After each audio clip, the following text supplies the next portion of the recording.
This is a Hot Pie Media original. Hello, and welcome to the Amy Edwards Show. I am your host, Amy Edwards, and we have a killer episode today. Amanda Hainline is in. She's an intuitive and a psychic and an author. She does energy work and yet very down to earth. So I'm very, very excited to share this conversation. I thought it was fantastic. I loved it's one of those that just flowed. So I'm very excited to share that today. I've got a few things to share too. I've got some updates. I've got an anger update, a self-trust update, and I've got a practice that we're going to talk about. And everybody just brace yourself for the practice that I'm going to talk about. If you know me in real life, you're going to be like, what are you doing? So yeah, great. Can't wait to share it. I want to say a big old thank you to everybody that's listening, that's helping this show grow. One of the things, I checked in with our metrics guy today, Michael. Thank you, Michael. And one of the best things that grows a show is word of mouth. So if you like this, if you think of anybody during this, please share it with them, because that's where we really find the good stuff, is from people we know and love and trust. And so if you share it with a friend, it means the world to me. And you know what? You are trusting your intuition and a guide, and who knows what is going to help that person that you're doing. And I think that's just such a really badass, cool thing.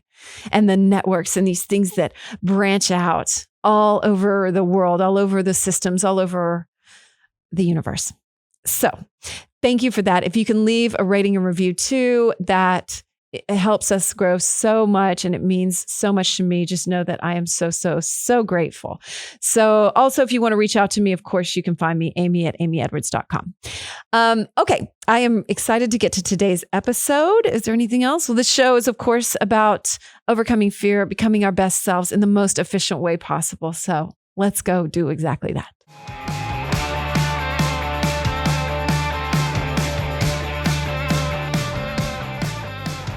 This podcast is sponsored by BetterHelp. Are you ready to uplevel your happiness? Or do you feel like something's preventing you from your happiness, or preventing you from achieving your goals or all that you could be? BetterHelp is here to help. That's BetterHelp, HELP.com. They are about professional licensed therapy done securely online. You can sign up quickly. They have the entire world of therapy that you can possibly imagine. It's all there. If you've got something specific that you can't find in your town, you can bet it's on BetterHelp. Go check it out. They will assess your needs. They'll match you with a professional licensed therapist, and you can start communicating almost right away within 2 days. And then you can sign up for video calls or phone calls. And it's very, very easy to schedule as well. You communicate on their platform, so it is secure. You don't do Zoom or anything like that. Communicate on their platform with your therapist, and it is even cheaper than traditional therapy and easier because you don't have to drive somewhere. So I highly recommend BetterHelp. I have been using it. Sure am. And I'm also a client. So they want you to start living a happier life today. And is it helping me? Yes, it is. I am enjoying therapy. I'm still getting in the groove of it because I'm so action oriented that therapy is almost a different way of functioning for my brain. So it's been really, really good for me to dive into some patterns and old things that I still need to deal with, like stuff about my dad, right? So anyway, but I digress. Let's talk about BetterHelp. You can visit the website and read just a whole host of testimonials. They have new ones popping up all the time at betterhelp.com/reviews. And then you can join over the 1 million people, or 1,000,001, because it's me too now, who have taken charge of their mental health with the help of an experienced professional. You can go to BetterHelp, HELP.com/AES for Amy Edwards Show and get 10% off of your first month of therapy. So go check it out. I highly encourage you. If you feel called at all, it's worth it. That's betterhelp.com/AES. Hello. Okay. How are you? Let's take a second. Let's just take a second. I'm gonna light me some stuff. Let's just take a breath. Let's just take a collective deep breath. just arrive in this moment. Thank you for being here. Thank you for being present. Or maybe you're multitasking. I multitask on podcasts all the time. That's cool. But just, give yourself some space to focus. Find yourself here right now. I'm lighting some Palo Santo and I'm just going to tune in and tap in and trust. So Amanda Hainline's on today. She's written this book, Feel Better in 5 Minutes. She's also started a magazine called Sarah, which means essence. Isn't that cool? I didn't know that. Feel Better in 5 minutes. I was like, hell to the yeah, sign me up. Everyone I tell that this is the title of her book has been like, yes, please. Yes. Even Alyssa said it. She's our producer. And we all want to feel better and we want it to be quick. And so this is my language. This is my love language. Efficiency. So I'm excited to tell you more about her and share that conversation today. It's excellent. So stick around. We're going to get to that. I'm going to cover a few things first up top. So first off, update. I had my solo cast last week. If you've been following along, I've been dealing with a lot of anger, which Amanda and I do discuss some of my anger because she even says it. It's not linear. Healing is not linear. There are flare-ups. It's not like I'm like, okay, I processed my anger. Check. It doesn't work that way. Instead, you have flare-ups. They come back up. I had a big one today. I tapped in, well, wait, before I get into that, that's the practice that I want to get into in just a few minutes about releasing that and what I did. It's wild. But first, after I recorded last week's solo cast, it brought up a lot for me that I wasn't really expecting. I didn't realize how emotional it is to even share and talk about how you really feel, but it is.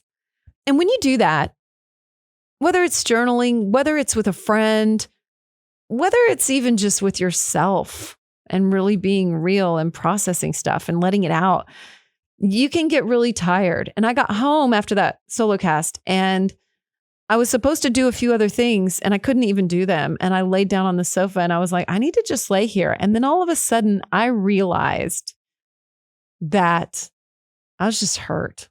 I was just hurt by all this. It's like, I think I'm kind of depressed. And then I said, I might be a little hurt.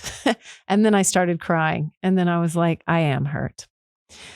And I realized as I was crying and feeling that hurt, that by putting so much on myself with self-trust, by saying to myself, I knew all along, I was actually beating myself up for not taking action on my own self-trust. Does that make sense? I was saying to myself, you knew all along, why didn't you do this? I was replaying it in my mind and going, I have to lean into my own self-trust, right? There is a big lesson there. And yes, I do. But I still am not to blame. And I was blaming myself. So I want to encourage you, if you find yourself in a situation, it's okay to be hurt. And it's just okay to not blame yourself. We work so hard so many times to not put blame on others. Or when we do, we're like, oh, that's wrong. I need to not blame. And then we blame ourselves. We don't hold ourselves to that same standard. And I was like, I need to not blame myself. And I really was. And I had to go, you know what? It's okay that you trusted him, that you trusted someone. It's okay that you trusted someone. It's okay. I trusted and I got hurt. And that's okay. And now I learn. Now it opens my intuition. I had to just sit in a space of acceptance that I don't have to be so hard on myself. I don't have to hold myself to task in such a harsh way as I was doing. And I don't know if that's just partly my nature. I tend to do that. I'm hard on myself. We all are though, right? Like, I mean, for the most part. Many of us are. Maybe that resonates with you. And we just get really hard on ourselves. And I just had to back way off and give myself some space and some grace. As I say in this episode, space and grace. And just let it be okay that I'm hurt and that I trusted. And that's all right. So I thought that was really a nice realization. My heart kind of hurts while I'm talking about it because it's powerful. And, we want to just be kind to everyone, including ourselves. So maybe this is a little nudge for you to be kinder to yourself in whatever way. Not so hard on yourself, not hold yourself so responsible. While, yes, I do believe in responsibility and accountability, of course. But we can relax a little bit within that and know that we are not responsible for everything. And if you're hurt, it's okay. You don't have to beat yourself up about it, and you don't have to blame yourself. You can just be hurt for a little bit. It's all right. And then I got up off my ass. I went for a walk and I started to feel better. I took care of myself. I ate like shit that day. I didn't care. It was just okay. I let myself. And so what? And the next day I felt better, I really did. And then today I had a new anger flare up that totally surprised me. It came out of nowhere and I was just super fucking pissed again at him, at the situation, at all of it. And so I talk about this in our conversation with Amanda today. I wrote a letter. I got it all out. I guess all of it, but I was still just fuming. And then he called unexpectedly and I vented and let it out and it just came out, and probably wasn't the time, but I didn't really give a shit. And I was glad I did. And it felt cathartic, and he handled it really well. And then I was able to soften toward the end of the conversation. So we hang up and I'm still like, I've got some anger. What am I going to do? So now I'm going to talk about a practice that I did. And I used a little bit of what's in Amanda's book, Feel Better in 5 Minutes, and a little bit of some other stuff. So everybody brace yourself with what I'm about to say. So one of the things I have been doing, throughout this, I talked about it last week in the solo cast, is a sexual practice too, where you either use, dudes, I don't know what this means for you exactly, but for women, it's like a yoni egg or a glass wand, like Jade Bryce talked about. If you missed my episode with her, my God, listen to it. It's phenomenal. Anyway, Jade has a regular practice where she uses a glass wand and she speaks affirmations into it and, checks when it's okay to insert it. And it's a pleasure practice. Well, for me, this hasn't so much been a pleasure practice as just getting in touch with my body. And it's been kind of a push. I haven't really necessarily wanted to, but I did it anyway because I figured there was value in it. And it was just one of my extreme self-care practices. And so today I was like, I guess I'll do that. I felt a little rushed because I was already dressed and I was like, I got stuff to do. Still hadn't recorded stuff I needed to for the day, whatever. And so I laid down on the bed and I used just like a regular vibrator. And I laid down and I spoke into it and I said, I choose to release this and anything attached to it. And that is one of the things Amanda says. So sometimes we don't know what other emotions are in there with it. It's messy. It's complicated. We can't sort it all out. So there's power. You know how I believe in power of words. I think that what we say has so much power. And so if we're able to just say, and anything attached to it, well, then a lot has the freedom to come out. And so I just said, I release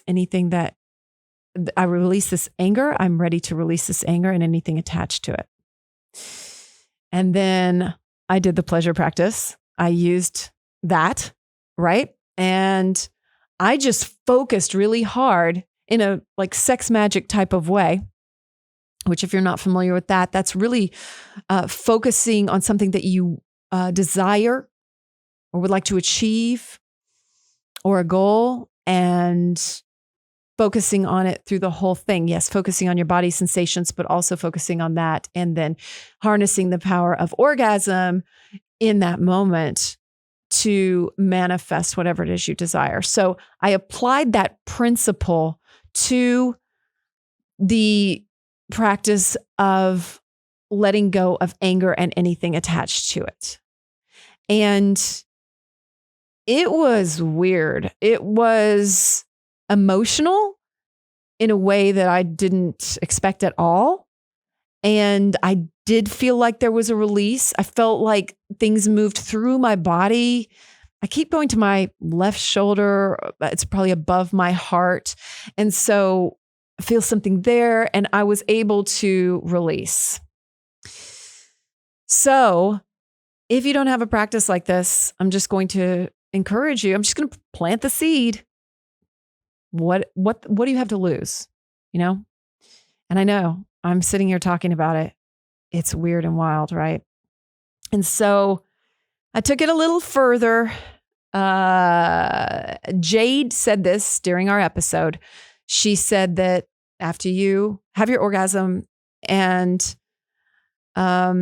you are wet, I don't know how else to phrase it nicely, so I'm just going to say it. She said she doesn't wipe it off. She takes a little bit, dabs it on her fingertips, and puts it behind her, like in her pulse points, like for perfume. Okay? Not kidding. That's what Jade does. So that's what I did today. So, if you know me in real life, I know it's like, uh-oh, am I touching you? I wash my hands. But anyway, yeah. So that's what I did. Jade said that her income had increased 25% since she started doing that. Okay. So I don't know what's going to happen, but I went ahead and did that. And so there we are. There's a release practice. And do I feel better? Yes. Do I feel like I released something? Yes. Do I think it is a practice that has value? Yes. Does it take very long? No, not really. Can men and women do it, and is there value? Yes. It's important to focus on how your body feels.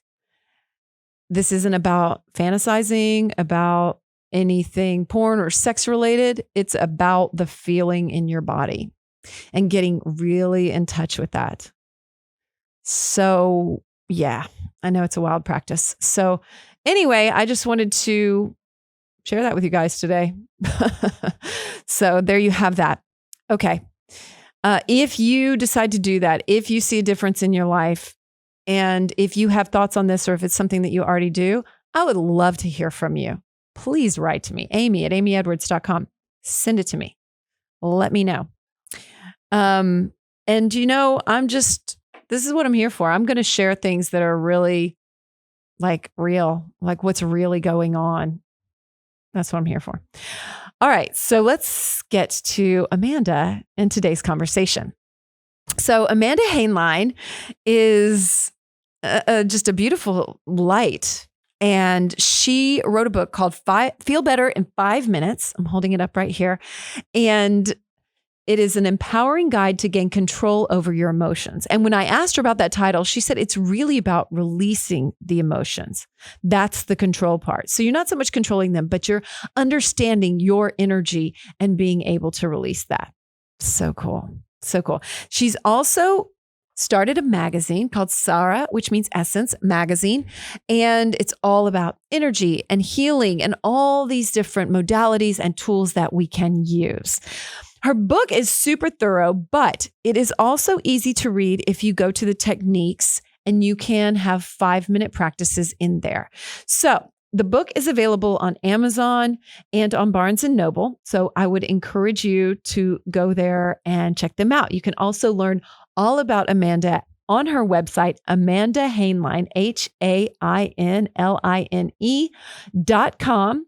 And you can find her also on Instagram at AK Hainline, HAINLINE, and on Facebook too. And then she has a Facebook group called Daily Energy with Amanda Hainline. And then she's also got a membership coming up called a Feel Better membership.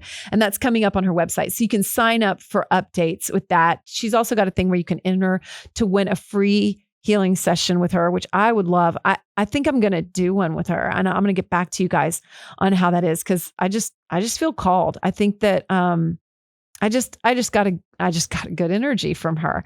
And her story is fascinating. She had a spontaneous Kundalini awakening, which she's going to tell us about. And she talks about in her book too, and on her website, and 16 years ago. And it opened her up to all these channels and conduits and angels and spirit guides. And they all have shown her how to help heal people's energy and how to teach this, which is badass, right? So she's a Texas girl too. She grew up in West Texas, and it's really cool. As we met and we started to have this conversation, I really didn't know how it was going to feel. And it felt so good talking with her. It felt really natural. And she's very grounded, which she talks a lot about being grounded. And you can tell she's very grounded. She's still very down to earth. And she said it's taken her a long time to get there, but she's got really simple practices scattered throughout this whole conversation that you can do right now, right away. Literally, you could probably feel better in 1 minute with a lot of these. Maybe that's her next book. Feel better in 1 minute. I'll take my royalties, Amanda. So I would encourage you, if you're curious about her, to go to her website, amandahainline.com, and just read everything there. It's very simple. She has a really beautiful website. It's very well laid out and easy to read. So anyway, I am excited that she's here today and we're going to have this conversation. And at the end, I asked her to do something for us to help us feel better in 5 minutes. And she does. And it is a beautiful meditation, and it's very short. And I was seeing, I have this thing that happens to my vision when I go into a trance-like state and I see sort of a haze. And that happened today. And I felt almost a headache in my third eye and my crown chakra. So, which I consider a good thing. I think that means it's open. So it's beautiful. I would encourage you, if you can't do it today, if you're driving or something like that, then save it and come back and do that sometime, because it's really, really cool. You could probably do it with your eyes open too. I closed my eyes. She said, I think she said you can do it either way. So, but it was a beautiful practice. So big thanks to her. Give her a follow at AK Hainline on Instagram. And I'm excited to share our conversation today. Stick around to the end too, and I have a little wrap up. Right now, here's Amanda Hainline. You know what? I'm glad you mentioned grounding, because I wanted to say that to you. We might as well get grounded right now, because you have a whole chapter in your book, and it surprised me because it was called How to Effortlessly Command Your Life, but it's all about grounding. It's all about grounding. Yeah. And I actually flip back to the title and flip back through it, flip back. And I was like, huh. And so I was working on making sense of that. So let's talk about that first off as we get grounded. Actually, let's just breathe this in for a minute. You want a little of this Palo Santo? I love this stuff. It smells so good. I love the smell of Palo Santo. Me too. And sandalwood, that's another favorite of mine. Me too. My absolute favorite. I know. I could tell from your book that you really liked sandalwood. I don't think I'm as into it yet, but I am Palo Santo, and I'm getting really used to it. And even here in the studio, they're like, we're used to that smell. It smells like your show. I'm like, good. It's a good association. Yeah, it is. So what's your intention today? You have an intention today? Do you wake up and set an intention every day? Some days I do. Lately, it's been to have clarity and compassion. Clarity and compassion have been my two things that I've really been going into, because I've got a lot of projects going on. And you do have a lot of projects. Yeah. And I just want to stay in a space of feeling calm and having clarity about the direction I'm going, making sure I'm going down the path as clearly and concisely as I can, because it's easy to get scattered when you have a lot going on. And to spend your energy in places where it's not aligning, you know? Exactly. I know, because I've done that a million times. And like a year or so ago, I was like, I'm cutting some things out because I felt like it was too much. Right. Exactly. Yeah. And that's what I'm doing now. I'm really working on setting boundaries with, okay, my client sessions are only an hour. Okay, my schedule, I do certain things Tuesdays and Thursdays. Monday, Wednesday, Friday is a little more flex time for me for travel. And, as much as flights get canceled these days and rescheduled, it's like, I've had, I think the last 3 or 4 trips have been like that, where it's like, oh, just kidding, your flight got canceled, so you're getting in a day late. And then I'm like, I've got a podcast and I've got this and I've got that. And I'm like, okay, Mondays and Fridays are like, just for my team. That's it. When you're a psychic and a healer and an intuitive, you imagine somebody who's like really like, whoo, flowy. You know what I mean? So does this come naturally to you, or is it like a push to really like get more regimented with your boundaries? It's definitely a push. It's definitely not my innateness to be structured and have boundaries. And it's been something that I've been learning over time. And a lot of times it comes from just hard lessons learned. It's like, I'll be pushed, keep going with that. And then I get so depleted that I'm like, no, I'm not doing this anymore. Hard stop. I'm done. This is the boundary, and Do it's you tricky. Find it freeing to have boundaries? Yeah. Yes, I actually do find it freeing to have boundaries, which seems a little counterintuitive. It's just that paradox that we have so many times in so many different things, right? It is. Yeah, it really is one of those paradoxical things where, the more structure you have, it's kind of like your brain knows where to go. Your energy knows where to go. It's like, this is what I'm expecting at this time. There's not, oh, well, someone could schedule something in the middle of that time for me. And then my brain goes all these different directions and my energy is kind of scattered. So having this structure really helps me, because I tend to be dispersed naturally all the time. And so the structure really kind of gets me in a place where I can function a lot better. Okay. I love the way you phrased that, but it reminded me when you said I'm dispersed, it made me think about the messages that you get from your spirit guides and stuff. So we can back up a little bit and tell your story, which you tell also in your book, Feel Better in 5 Minutes, and the best title ever. And so let's talk about that a little bit, because I was wondering, when you say I get dispersed, you probably have to have those boundaries within your own mind and energy as well, in order to say, okay, that's not what we're doing right now, everybody. I don't know. I'm taking a guess, but yeah. Yes, it is. I mean, when I first had my spiritual awakening, it was very much How long ago was that? That was 16 years ago. 16. How old are you? I'm 45. Okay. Yeah. So you were 29? Yeah, I was like 29, 30. Wow. Yeah. Okay. Yeah. It was a crazy time. I was, I had 2 small children. I was in a marriage that was really tough. And I just that you're out of now. Yeah, yes. I'm out of it now. Thank goodness. And happily married. Yeah, happily married now. I went through that whole transition thing, and it was beautiful, and it's been amazing. I've been with my husband now. We just had our anniversary 8 years, so it's good. Oh, good. And yeah, I've known Matt for a long time. It's so funny. I know. It's so funny. And he's like, I know her. I'm like, no, come on. Let's just keep walking. He's so funny. Anyway, but yeah, so I had 2 little kids, and in a tough spot, and I felt like I couldn't be creative. I couldn't really live my life other than being the identity of a mom, which being a mom is great. But when you feel like there's more to your life than that and you can't pursue it, it's a little tricky. And your identity is kind of wrapped up in someone else when you're a mom. And then you're like, no, I'm a whole woman. And that's part of my MO with this show. Like, we are whole people. We are whole people. And I think a lot of times, we get in the mindset of like something else has to complete us or someone else has to complete us. And we have this whole thought process of, if I don't have this career, or if I don't have this person in my life, or I don't have this, I'm not whole. It's not all of who I am. But really, we are whole. And the more we know that we're whole within ourselves to begin with, it's easier to actually build healthy foundations for everything else, because otherwise you go into these codependent spaces, that are just not. I do know, Amanda. I do know all too well right now, actually. So yeah. And that's a really beautiful thing, because I think that's what this is really about, isn't it? Just feeling whole in yourself. I know that, you were talking in the intake questions just about having clean energy, but that's part of that wholeness. Wouldn't you say? It is. Yeah, it definitely is part of the wholeness. And the more you keep your energy clean, the more you are cognizant of the fact that we pick up stuff all over the place. You pick up stuff at the grocery store, you pick up stuff when you're on the conversation, on the phone with someone, or you have this interaction with somebody. It could be, somebody just bumps into you somewhere, or you cut somebody off, or someone cuts you off in traffic. It's like you're picking up stuff all the time energetically.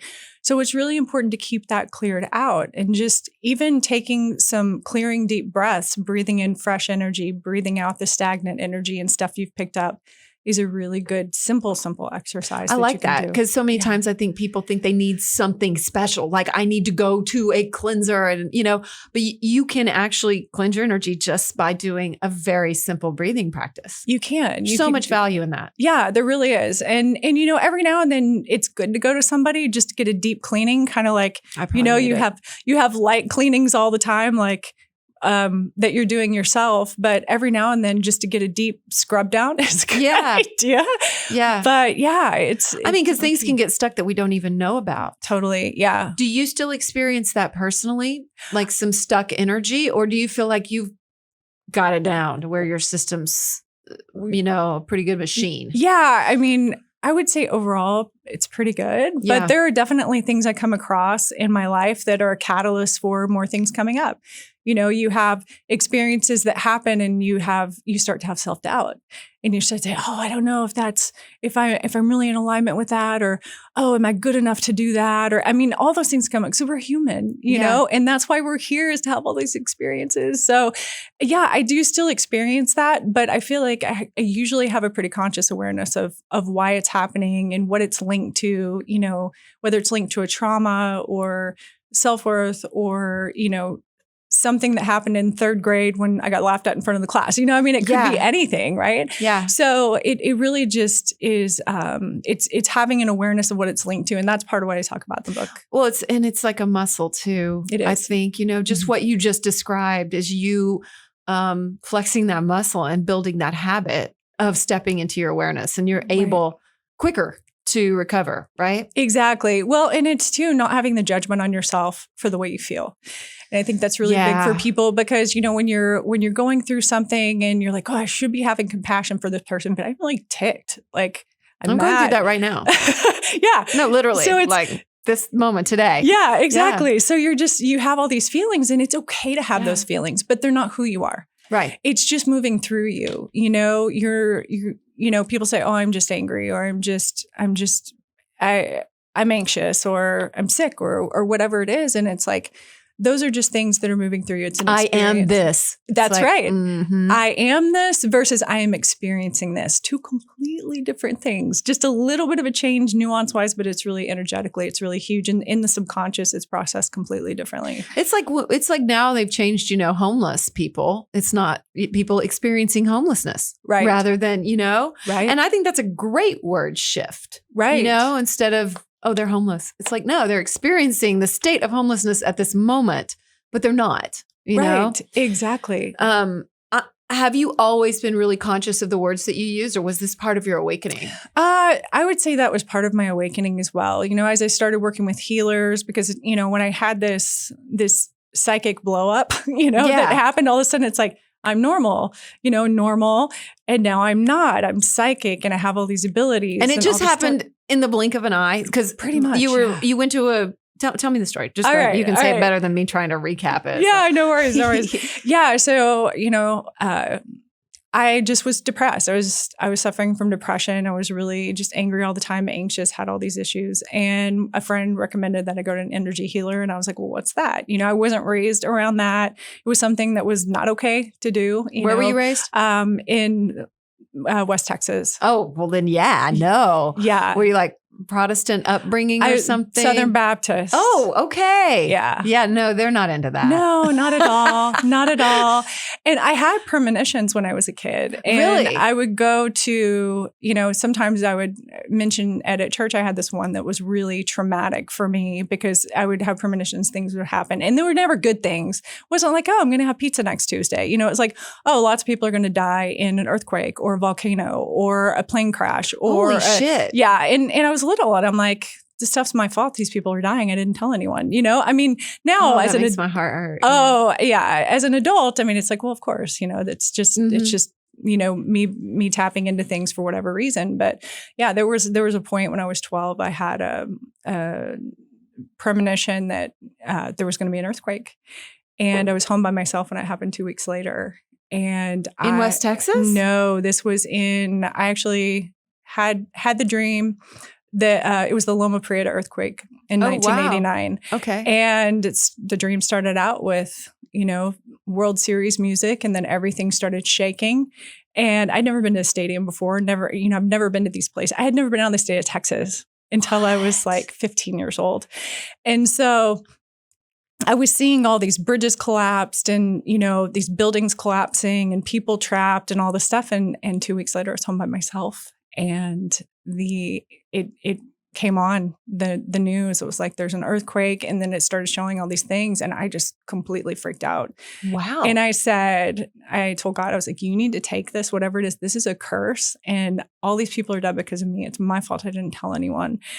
And it was really what a burden to put on yourself. Yeah, it was a huge burden. And my mom was supportive as she could be. She's like, I don't really understand what's going on, you know, but she's like, it's okay. You know, she's holding me because she came home from work and she said I was just a complete basket case. I don't remember that part of it. Wow. But she's like, is she still around? She is. Yeah. Yeah, she is. Wow. And so I just said, take it. I don't want this, whatever it is, take it. I take it away. And there were years that I didn't have dreams for a long time. And then I had another premonition when I was about 26, a set of dreams that was really interesting. And then told that I was supposed to help people. And I'm like, okay, well, I'm 26 years old. I'm pregnant with my second child. How are you expect me to help anybody? You know, this is not going to happen.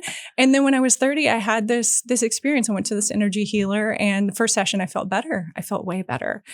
I was smiling, laughing. I'm like, oh, maybe this is the way. If a little is good, more is better. That's right. That's what I thought. Go back. I was like, let's go back. I'm the kind of person, I'm like, I'm going to see this through, right. You know? Me too. Yeah. So I went back and laid down on the table, and she started muscle testing me because that was part of the modality. And then she said, well, all of your chakras want to open at once. And I'm like, what's a chakra? You know, I had no idea what I was getting into. And so we weren't all talking about it 16 years ago either, though. It's not like it is now. Right. So I'll give you that. Exactly. Yeah. No, I had absolutely no idea. And so I was like, oh, chakras, whatever. You know, I just kind of rolled my eyes.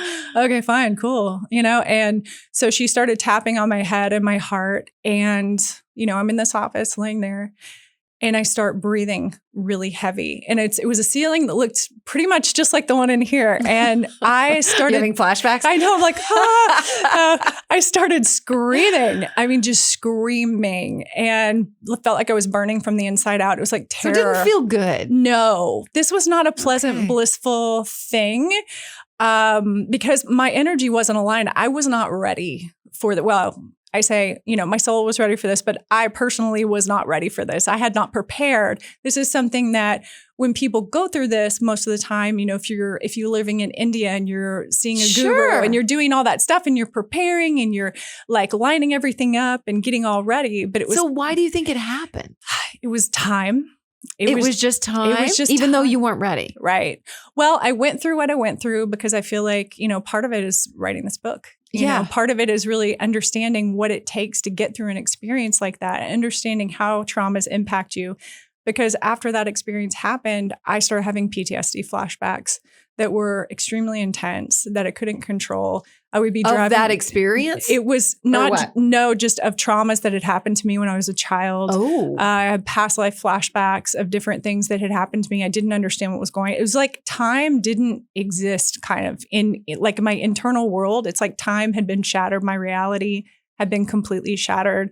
Everything that I've been taught growing up, you know, as far as religion and all that stuff was getting shattered. Like I was being shown things that were contrary to that, but it was all internal. But my external world, it's like the two weren't lining up anymore. And so reality just wasn't real. It was really a strange time. And on top of you probably thought you were going crazy. Oh, I did. Yeah, I thought, I pray every day. I'm like, please don't commit me somewhere. Please don't make me go and get locked up somewhere. I was terrified of that because I can imagine. How can it function? You know, and then I started hearing voices and seeing things. You're like, oh, great. I'm like, this is it's on. fabulous. And we're in the middle of a major house remodel too. And I'm expected to like paint and like spackle and do all these things. And I'm like, okay, could not be a worse time. Reality calls. Oh my gosh. Reality. I know, right? Mm-hmm. Yeah, reality, 3D reality calls. But I would just, I'd have these attacks. I'd go in my closet, beat on the floor and the wall, scream, get this stuff out. Cause I'm like, there was nothing to hold it back anymore. There was nothing to hold it down energetically. It was like I tucked all this stuff in neat little boxes and everybody, they opened the boxes up and here it was, here it was. I had to face it and work through it. So it was tricky, but that lasted really strongly about 6 months. Mm-hmm. And during that time, I kept going back to healers and I was like, this is going on, that's going on. What do I do? And everybody had little tips. They're like, well, you need to let it go. And they taught me how to process things. And then I'd say, well, I'm experiencing this with this, I'm hearing this voice, or I'm seeing, this is what I saw. And half the time they had absolutely no idea. And I didn't have a word for what happened to me. I still didn't know. It took me probably about 7 years to even find it on the internet. No healer was like, oh, you had a spontaneous Kundalini awakening and that's why you feel this way. And this is what you're going to go through. And nobody gave me a cheat sheet. It was just, I felt like I had been kind of given this terminal illness, almost like mental terminal illness. And I'm like, I have to figure out what's wrong with me. And good luck finding information on the internet at that point about it. It just did not exist. So it was piecing things together and fighting really for my life. And it took everything I had. But the more I processed my emotions, the more I went through these exercises that these healers had taught me, the more stable I became. So it just took time to get to that point. And then about 6 months in, I'm doing laundry and, right about the time you think, I got this, everything's good. I got this going. I know what I'm doing, and pick up the laundry, take it in the living room, and I feel something behind me. And I'm like, oh, geez, there's something in here. I could feel it. I turn around, there's 3 giant angels in front of my island. And I'm like, what do you want? Were they kind of see-through, or were they like legit human people standing there? They were they real big? Yeah, they were big. They were 7-8 feet tall, something like that, just standing in my kitchen. And I could see through them. They were kind of glowy a little bit. And this is just mind's eye stuff. I could feel them, but I could see them in my mind's eye. And I'm going, what do you want? What can I just do my laundry today? So you weren't scared? No, I wasn't. I was irritated because I had gotten accustomed to these things showing up in my house and presenting things in these grandiose ways. And I'm just like, what now? Dude, leave me alone. And one of them stepped forward and pointed at me, like, we're going to teach you how to heal people. And I was like, me? Yeah, I am a hot mess. No, I do not need anything else on my plate. Thank you very much. Can I just do my laundry and sweep my floor and take care of my kids? They're like, no. We're doing this. You're doing this. I said, well, I'm going to have to go get training. I have to go get, no one's certification. Exactly. Yeah. I was very much into certifications and that kind of thing. And they're like, no, we're going to teach you everything you need to know. Do not go to anyone else and get any training. And so I was like, and I looked around. I'm like, well, I don't want to listen to you. Yeah. And I went and looked around and tried nothing. I couldn't find anything. And so I was like, okay, fine. You guys teach me, just tongue in cheek. So did they come back or? They did. Yeah. They came back. They started teaching me how to work with energy and how to move energy around, bring energy through, and at that point, I think it was a few months later after they started teaching me, they did have me get a book that kind of helped me understand a little bit better of how to move things through. But that's the only thing they ever told me to get. And I wondered that reading this because I was like, I wonder how much research she did or what she did. Yeah. Or if it was all, because you have a whole section on angels in here and their names and, what they help with, I suppose. And so did you read that somewhere? You didn't? As far as the angels? Yeah. Sometimes I would get names or pieces of names. Names are not my strong suit. When you're psychic, I think people assume that you just kind of know everything. People, I'll be talking, they're like, well, you already knew that. I'm like, well, no, actually I didn't. I wasn't tapped into that at the time. And it's not like I go around peeking behind the curtains of everybody's souls. That's just not. That's not how it goes. And so you get different pieces of information. You only get the information you're meant to get. Okay. And so that's kind of an interesting thing about it. And usually your own stuff is really tough to read because you're on a journey. Excuse me. It's okay. You're on a journey, right? And so whenever you're looking at your own life, you may be led down a track that's actually, maybe the truth at the time, or like meant to get you to make a certain decision so that you learn something to go a different direction. Nothing's linear ever. And so that's the frustrating part, because you think, oh, I'll have these superpowers, and you read these books and you see these shows and people are like, wow, they're amazing. And they know everything and their life must be so easy. No, it's just not, it's not like that. It'd be cool. That'd be great. But at what point did you actually embrace this? It was when you said, okay, teach me. Is that the moment you were like, I guess this is what I have to do? Yeah, that was part of it. But it was definitely a process. Allergies are so bad right now. I just swallowed that drink like down the wrong pipe. So sorry, Alyssa. Yeah.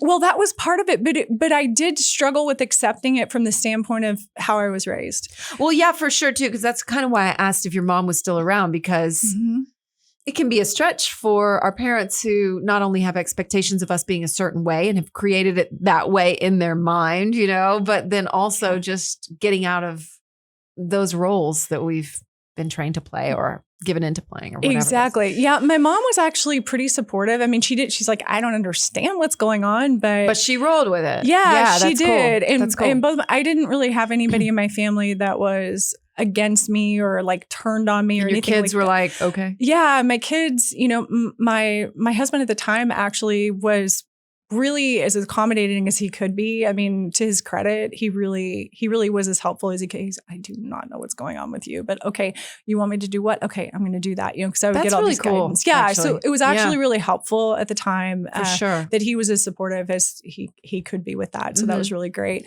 And my kids actually started having awakenings too at the same time. Really? My younger son especially. My older one did too. They're children, I think, so yeah, anybody that's connected to you is going to shift. I mean, that's just how it is. But my younger one, what?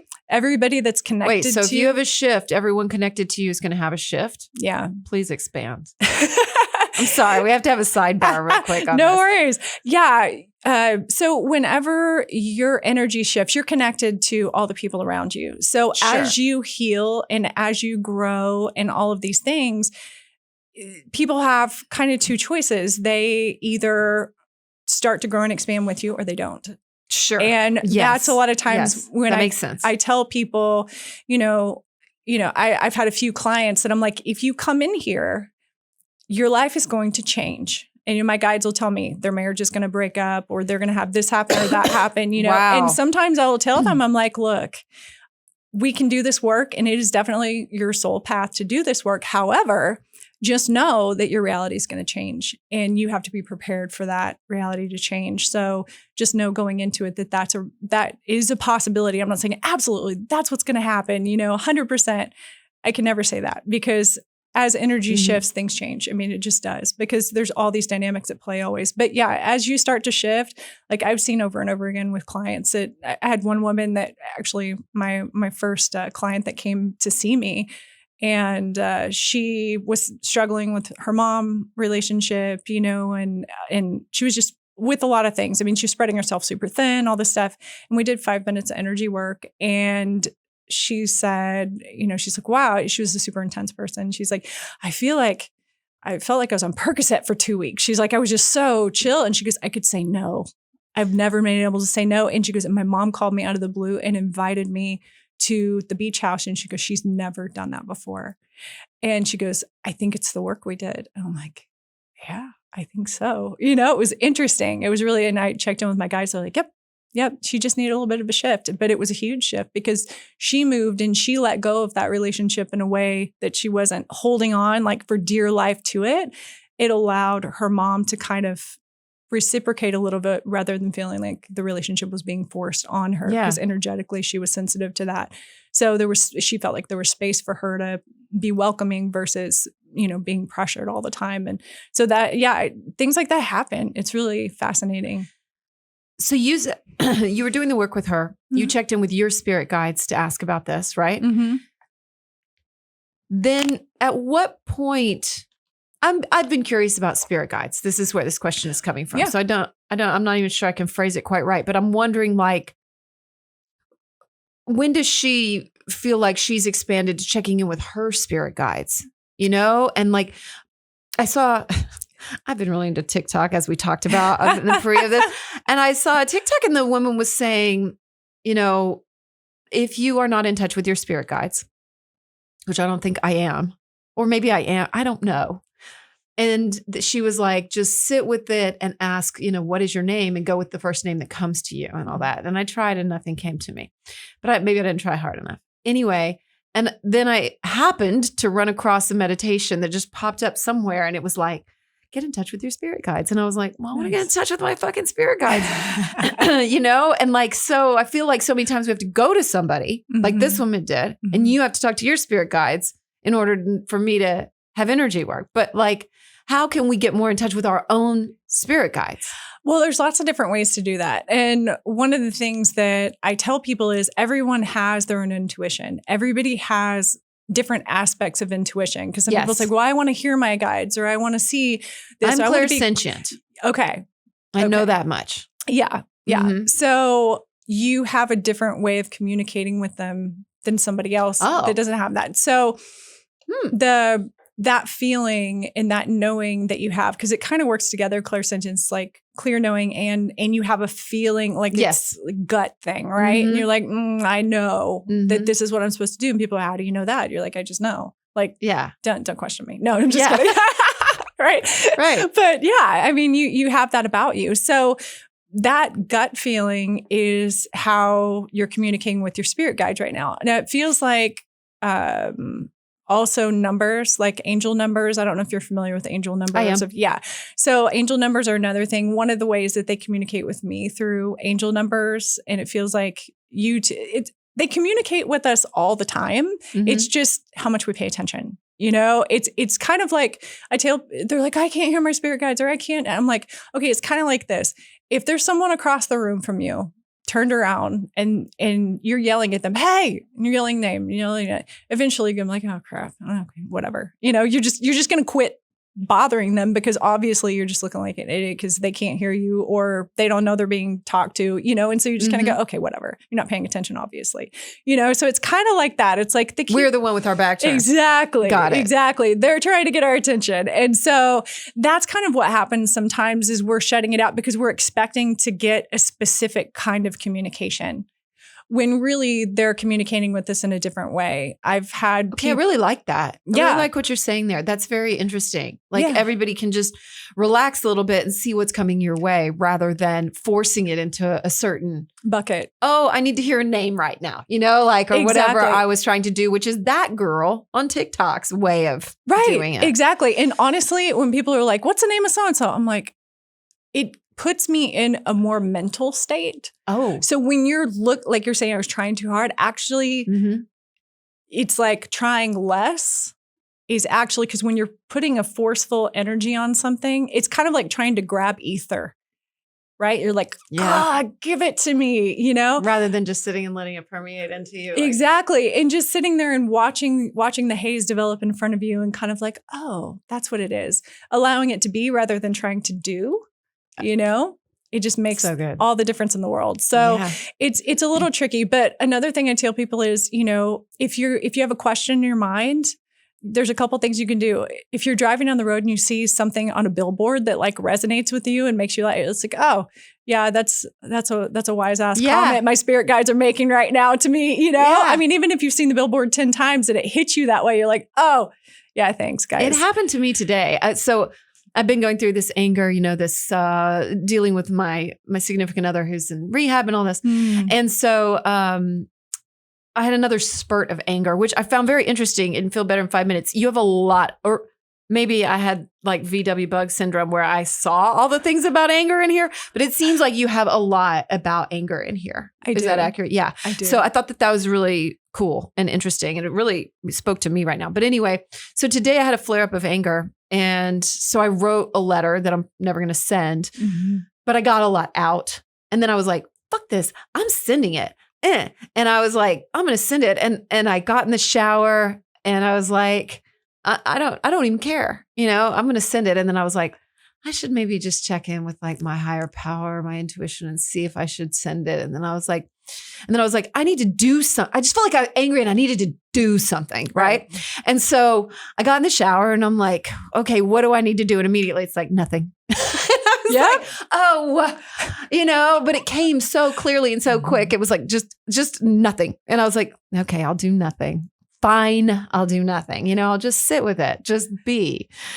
Anyway, I don't know where I was going with that, but anyway, it was just about that moment of knowing and listening and allowing it and not forcing it. And so I gave into it. It's good. I didn't do anything. Yeah. Well, I mean, and that's a lot of times I'll get that. What am I supposed to do? My gut's nothing. I'm like, I'm like, what, or I'll be doing my angel deck. I have this Doreen Virtue angel deck that I do sometimes, I have that. I do think, you have the Ascended Masters? It's not, yes, I know it. I know it. I think it might've gotten lost in one of my 8 moves that I've done in the past few years. but the card that they would always give me when they're like, shut up, is drink more water. I'm like, what is this? Like, I keep drawing the same freaking card. I'm like, what about this? What about this? What about this? And they're like, drink more water. I'm like, really? Thanks. It's like, do nothing, and then I go get water and drink a bunch and I'd still get the card. And I'm like, okay, fine. I'll just stop, But a lot of times that's the case is we need to do nothing. We need to just be. And it's tricky because we want to do something. We always want to take action. We're very much, action takers. We want to move the ball forward and that kind of stuff. But what I tell people is there's this thing I call the universe's cogs of the wheel, and it's, if you look at the way wheels line up cog-wise, like on a clock or on anything, it's like this cog's not going to hit that cog until it's ready to. You know what I mean? And so sometimes we have to stop and pause so that all the other pieces of the mechanics that are going on can line up and will be put on hold for whatever reason, and that happens all the time. The more patience we can have, I'm speaking to myself right now as well, more patience we can have, the better off we are, because we're not going to sit on the sidelines forever. We're going to get the inspiration to act, but listening to the quiet and listening to that time, just like you did in the shower when you're saying nothing and you're like, oh, okay, but you got that energy out. And that's what counts. Bravo. Bravo. I mean, not only that, in the book. He called unexpectedly about 30 minutes later and I got to express it. And that completely surprised me. And my thoughts were more orderly and things like that. And I got to express it. He handled it really well. And I was like, funny how that worked. That's pretty awesome. It was. You were able to get just the emotional charge out. Yeah. Without going into that fairly emotionally charged, but yes, of course, yeah. But you got to like pop the cork, as I say in the book. As you say in the book, that's right. Like, pop the cork off, let the steam out. Yeah, and it's fine. You can still communicate the point, but you're in a calmer space. You're in a more rational space. You're not throwing daggers at somebody. You're just like, hey. Yeah. This is what I'm feeling. This is how it is. And that's totally valid. I mean, you need to be able to express your emotions. And I found that interesting about Pop the Cork. So that is kind of toward the back, but I actually marked that because I made a note when I was reading it. You were talking about popping the cork on anger. And you said, you ask your energy system for access to your anger about the situation. I choose to access the anger I repressed in this situation.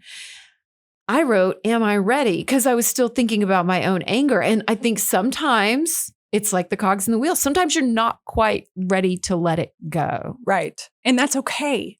And that's okay. Giving yourself grace in that. Yes, absolutely. Because sometimes you're not. Sometimes it's not time to let it go. I felt like as I was reading that, I was like, there's something that feels good sometimes about holding on to it, and you have to be ready to let it go. You have to be ready, but getting to the point where you can let it go is the key. So just staying aware staying in the cognizance that it's there, staying in the awareness that you do still have that anger. It's like you earmark the page on that in your energy, and you go, okay, that's still coming up for me, and check in with yourself. Is it time to let it go yet? Is it time to let it go yet? Yeah. And which it is actually. I feel that now. Yeah. And you'll get to a point where you go, you know what? I'm ready to move on. I'm ready to let this go.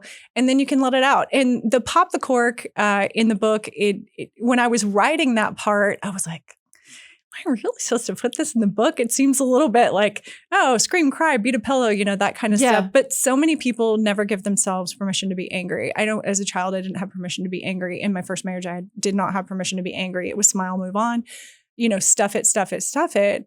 And you get to a point where you're like, I just can't do that anymore. And I think as women too. Totally. Yeah. I mean, it's like, get along, be a good girl, this societally, it's not okay for us to express anger a lot of times. Or if we do express it, we're either, we're a witch about it or, oh, you're so cute when you're mad. I'm like, nothing makes me more ticked off than for somebody to say that to me. I'm like, really? Right. Okay. Yeah. It's like, oh, you want to fight now. No. But what would you tell someone to do if they're holding, if they've got maybe a lot of anger that's been around for a long time, let's say, or an intense emotion that's been around a long time, and they would like to be at the point of being ready to let go of it, but they just can't seem to get there? Like, what could you do in that instance to just kind of get ready, like, get it started? One of the things that you can do if the popular Cork exercise isn't your jam is writing. Writing is a big, like, you were talking about, you just did, and I have an exercise in the book to do that. And it's something that moves it forward. You vent. And then you put the shoe on the other foot. It's like, okay, is that person hurting? What have they been through? And then you may go back to the vent step. You may do that a few times back and forth because emotions are not just the straightforward line. It's like ABCD. It's like AFZ 2041, 9B. It's just like all over the place because that's how our emotions are connected. Well, I know you wrote in here that you almost didn't keep the chapter on journaling. And I think it's really good that you did. I think journaling is deceptively simple because there is so much reward for such a very simple practice. And I wasn't doing it. And then I was like, I need to journal. And so I did. I have been for the last few weeks over all this, couple weeks. And what a difference it makes. Like, just like you were saying, I didn't even, sometimes I guess I'd put the shoe on the other foot and get to that. But really, for me, it was like popping the cork. Excuse me. It was like popping the cork. It was like just getting it out. Right. And then suddenly I didn't need to say it anymore. Right. Exactly. Well, that's the idea, is it just moves the energy through. It moves it through you and out. So, what a simple tactic. It's super. And that's a simple. feel better in 5 minutes. Journal for 5 minutes. Set your fucking clock. Exactly. Yeah, exactly. Right? Yeah. You can definitely do that. And you're moving it through quickly. Yeah, you're moving it through. And then you can have more clarity about where your emotions are. Because sometimes whenever you've got all of this stuff, bundled up inside, it's like a pinball machine in there. It's, you can't really see what's going on because you've got so much emotion going on. There's just so much. There's this ball of emotion. Maybe there's anger and hate and sadness and despair and grief and guilt and blah, blah, blah, blah, blah. Big time. It's messy. It's messy. And so, one of the things that I talk about in the book is just, if you can't distinguish one thing from the other, you don't have to be able to do that in order to let it go. You can just say, I choose to release these emotions and anything they're attached to. I love that tactic, by the way. That has helped me a lot. Personally. Yeah. So I would encourage people to do that.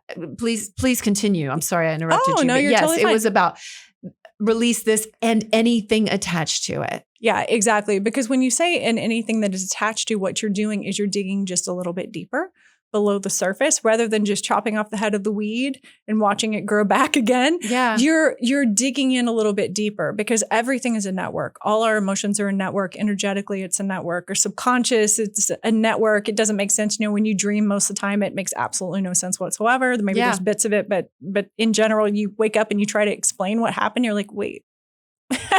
It's hard to do, right? Yeah. So whenever you dig a little bit deeper, what you're doing is you're saying, okay, I'm choosing to release anything it's attached to as well. And maybe that's linked to 4 or 5 other traumas or instances where that emotion came up, because vibrationally, anxiety is all the same. Vibrationally, anger is all the same or very, very similar. So when you're pulling Doesn't Joe Dispenza have like a ranking of like the vibrational quality of all these things? Or I feel like I've read one somewhere along the way. I think so. Oh God, what's the guy's name? Hawkins, I think, has like vibrational that I don't know Okay. exactly who it is, but yeah, I mean, I know there's been a lot of work on those different kinds of things. And this is just like when I'm working with energy, I can see what the vibration looks like, and I'll be like, okay, what is that? And I'll hear, oh, that's anger. That's whatever it is.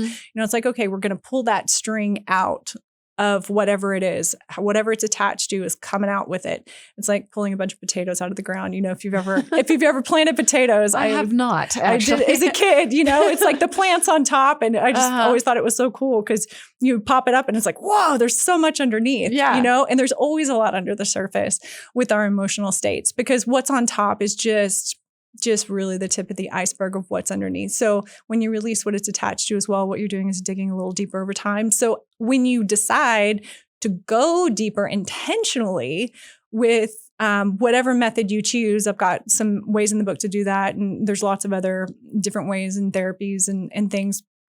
A lot of that emotional charge is already taken off. So whenever you're going into that trauma or that experience, you're not having to fully experience and get immersed in it and have like a PTSD episode of like totally freaking out. It just makes that a lot easier. It takes a lot of that charge out. So I encourage people to say, and whatever it's attached to, it's an easy thing to add on. Your subconscious knows what that means. Yeah. I've been doing it. Yeah. And I like it a lot. I did it today, as a matter of fact. So I think that's great about this book. There's some really simple little things just scattered throughout there that you can intersperse with your own practices. Right. Like that phrase. Because I don't know what the hell else is attached to this, but I was like, there's a lot more. Yeah. I release it, whatever is attached to it. There's always more. There's always more to release. There's always more. No matter how much you clear, there's always more, because we're going to have more experiences. I don't know if that depresses me or makes me happy.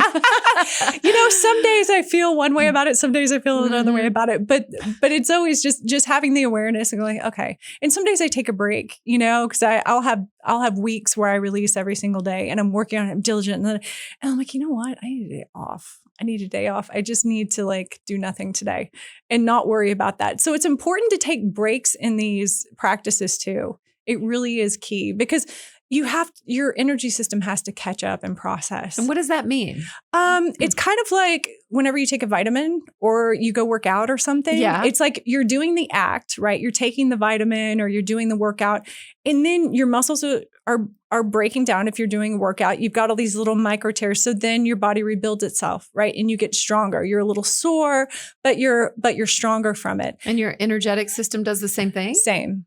It does exactly the same thing. And usually it shows up as emotions. So or you'll have weird dreams, or some people just get really tired, or they'll get angry, or, their emotions will go up and down. And I tell people, I'm like, that's probably what's going to happen based on the work that we did today. What I always kind of tell people, hey, if this happens, if you feel worse after this, if you're tired, or if you feel like you're getting a little bit of a cold. After my first energy session that I had, I felt like I got a little bit of a cold. It showed up in that physical way because I was releasing and moving so much energy. It's a detox. You're doing a detox every time you release this energy. And so getting really tired or whatever's normal? It's normal. That's good. I recorded the podcast that's going to come out next week, my solo cast. I recorded that the other day, and I was exhausted afterwards. Like, it was a big push energetically for me and a lot of emotion. And I just went home and I gave myself the time and space to just rest. I'm going to talk about it in my intro, actually, but it's interesting when it happens to you to recognize it, because I think we have a tendency to not recognize it and be like, why am I being lazy? Right. Exactly. Framing it differently and saying, you know what, I need to rest now. Like if you go run 6 miles, you need to rest. You need to rest. So it's the emotional equivalent of running 6 miles? Exactly. At least 6 miles, depending on what maybe you ran a marathon. Exactly. Maybe you ran a 100-mile race. Exactly. I've worked on people and I'm like, you need to go rest after this.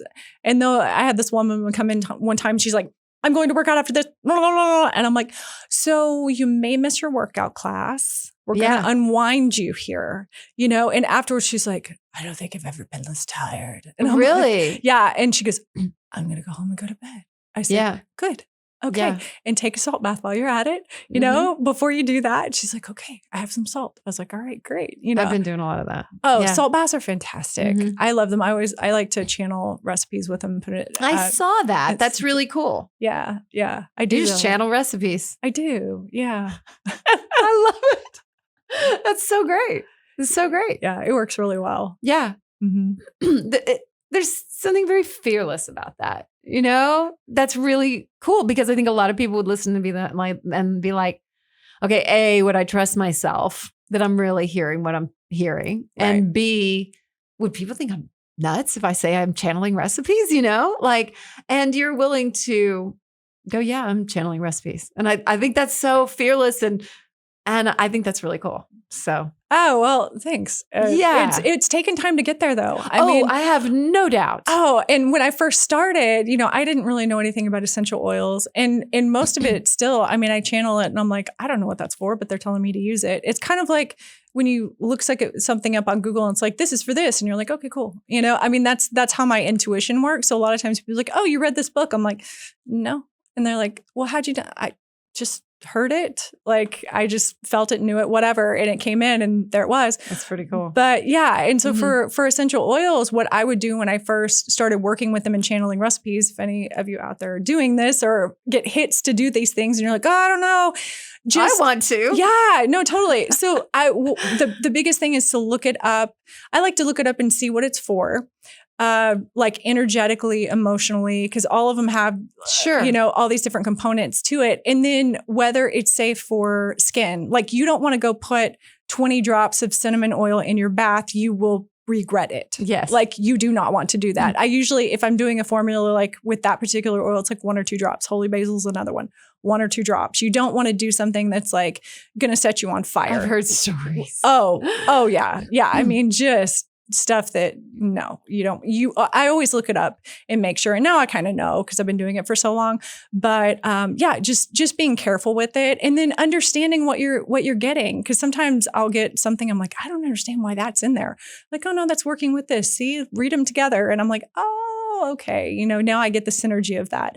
And so it's really interesting whenever you start channeling. And an easy way to start channeling, if you feel like you're getting information, but you're not sure, writing a question down. Like if you have a question, you're trying to figure something out in your life and you're just really struggling with it, write it down. And when you write it down, let it go. Okay, I choose to hand it over. I'm handing that question over for an answer. And you may get little hits throughout the day. Write them down. And then you may get a little more. Write it down. Write down another question. Write it down. And that's how I started. I saw channeling. You did that, and you really just were just keeping a notebook with you and just writing random stuff down. I was. It was. I mean, and I would look it up, and sometimes it would be like, "Oh, that's a monastery in the middle of a lake in South Africa." I'm like, some random word that I've never heard before, a place that I've never heard of, or a name. I would go look it up, and it was an interesting path to start trying to trust that because. Then you worry, am I getting it right? And I remember so vividly going to the healer that was actually the mentor for the lady that I had my awakening with, who I was like her second client ever, by the way. And she didn't know what the heck was going on with me. Poor lady. Oh, wow. And she's the sweetest. I reconnected with her a few months ago and she was like, you realize you were like my second client, right? And I'm like, my God. I had no idea, you know?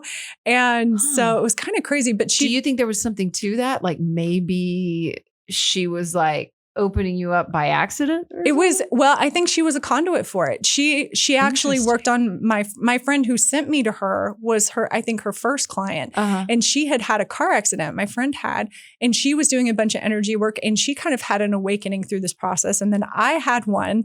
And so she was just a conduit for this type of energy, which what a gift, you know, but she was kind of like, I don't really understand what's going on here. Have you done energy work with anybody that's had anything major like this? I have 2 people that have had something like that go on and I've coached them through it. It wasn't as, I say traumatic in a way that like I had where it was, you know, I had all this like really extremely difficult and super intense. I'm such a curious person. I'm like, I want that. I want to have a Kundalini awakening.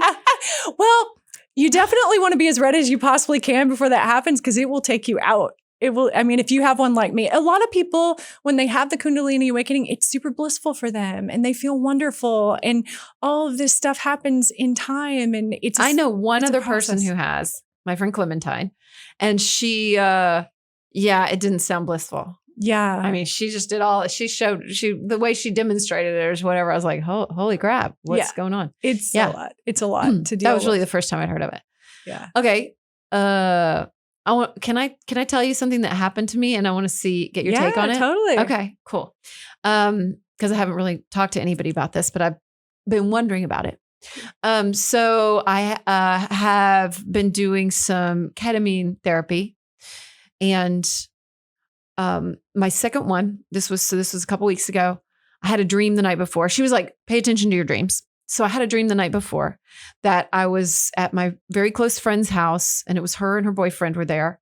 And there was a massive snake that lived in their house, and the snake came out, and I was like, holy shit, there's a huge snake in your house. And they were like, yeah, it just lives here. It's good. It's fine. And I was like, oh, what?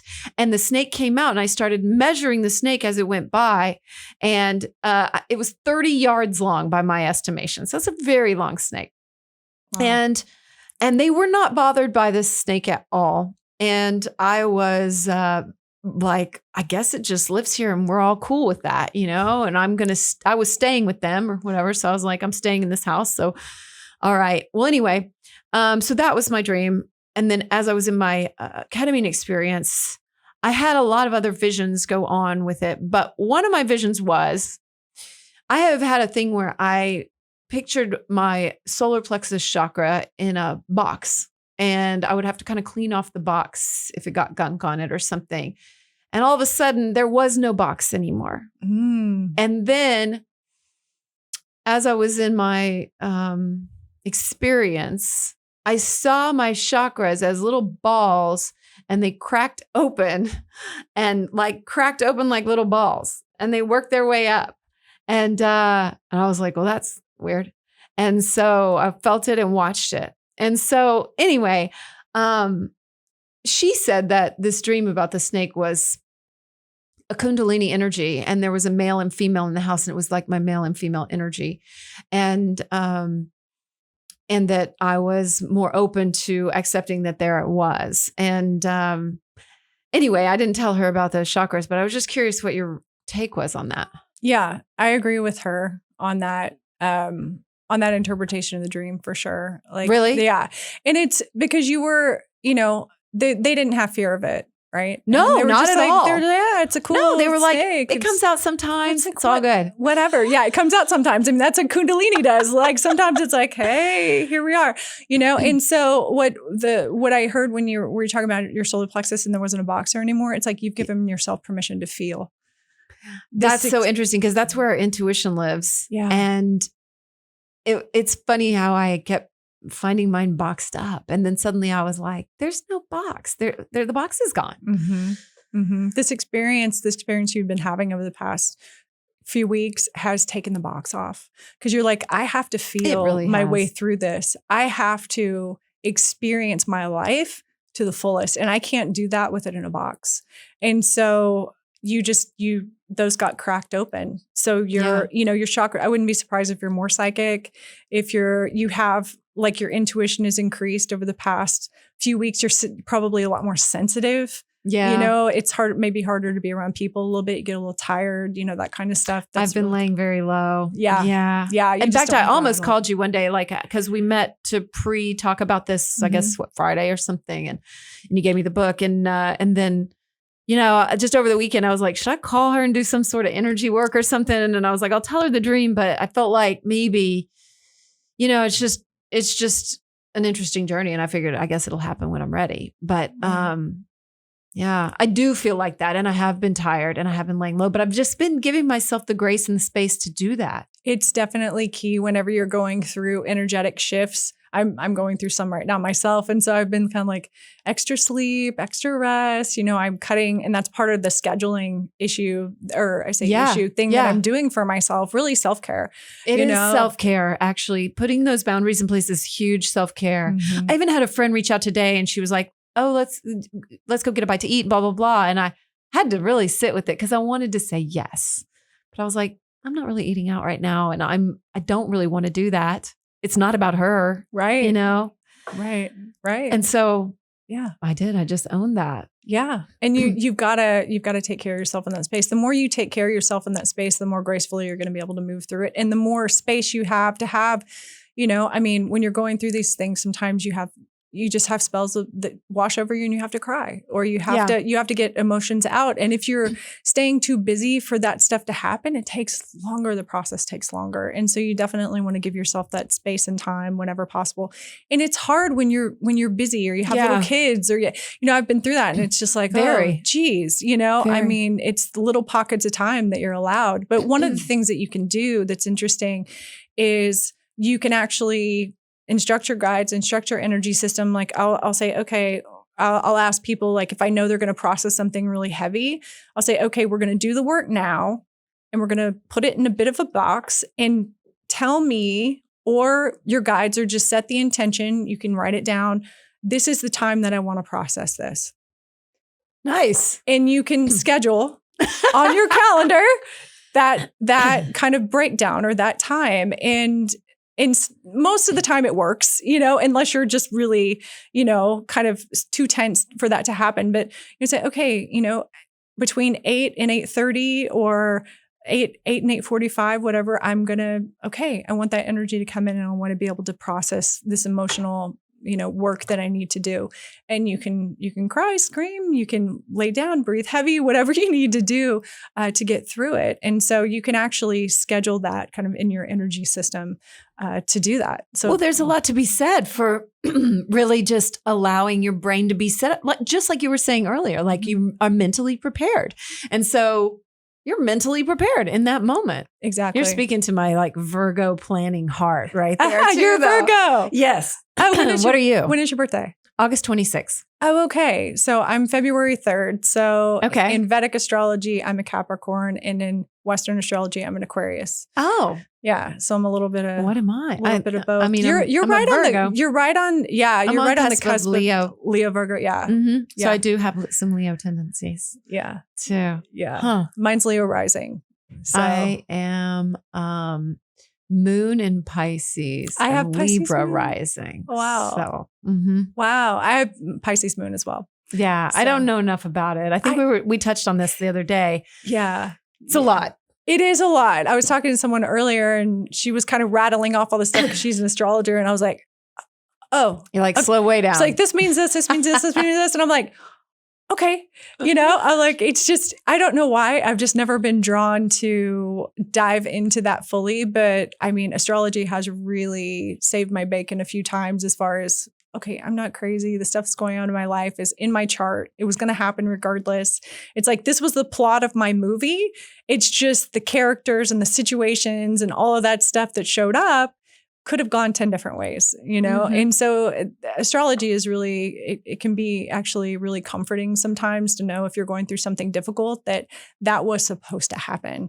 It wasn't like you did something wrong or made a mistake or I just believe that in general. Yeah. I really do. I don't really believe in mistakes. I don't either. And I believe that, you know, it's all just happening the way it's supposed to. And I take comfort in that. Yeah. And it's a big comfort if you can get to that place. I mean, some people stay in the why me, why, you know, and it's like, a practice. It's a practice. I want to tell everybody it's a practice. It is a practice. Me, anyway. It's a practice. Mm-hmm. Yeah, I definitely. I mean, I definitely haven't always thought that way, you know, right. in my life, but I do now. And I remember just something funny we had going on, that everything that happens, like my husband and I are like, huh, you know, that's interesting.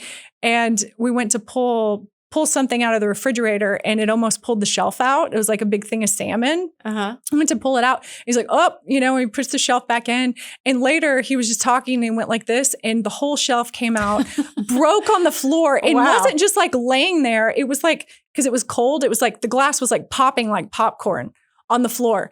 And we were just standing there staring at it. We're like, huh, didn't react. We're like, oh crap, the shelf broke and we're renting this place and now we have to replace the shelf. I mean, there was no thought of that whatsoever. It was all like, wonder why that happened. Well, let's go look up breaking glass. Okay. It's like we have been through so much stuff that it's like that was nothing, and they replaced it for free at the place we were staying. And it was fine. But it was just funny because it was like the anti-reaction. It's like, wow, what does this mean universally for us? Okay, our life is about to change. That's so wonderful. It was just funny. I mean, it's just, So when you get to that like ultimate place of releasing, or something happens and you don't go into that space of worry and freak out, and you just go, oh, I wonder what this is about. And you sit with it. It's a lot easier to get through those life situations, regardless of what they are. And it goes back to what we were talking about your guides always showing you something. Mm-hmm. If you just sit right here. Yeah. And have a look around. Exactly. Mm-hmm. Yeah. If you just sit with it, we, like I said, we want to go and we do figure it out. And it's like, no, just be. Just be. I know. That's the trick. Easier said than done sometimes. I have a question I want to ask you. Yeah. Okay. This is a bigger question.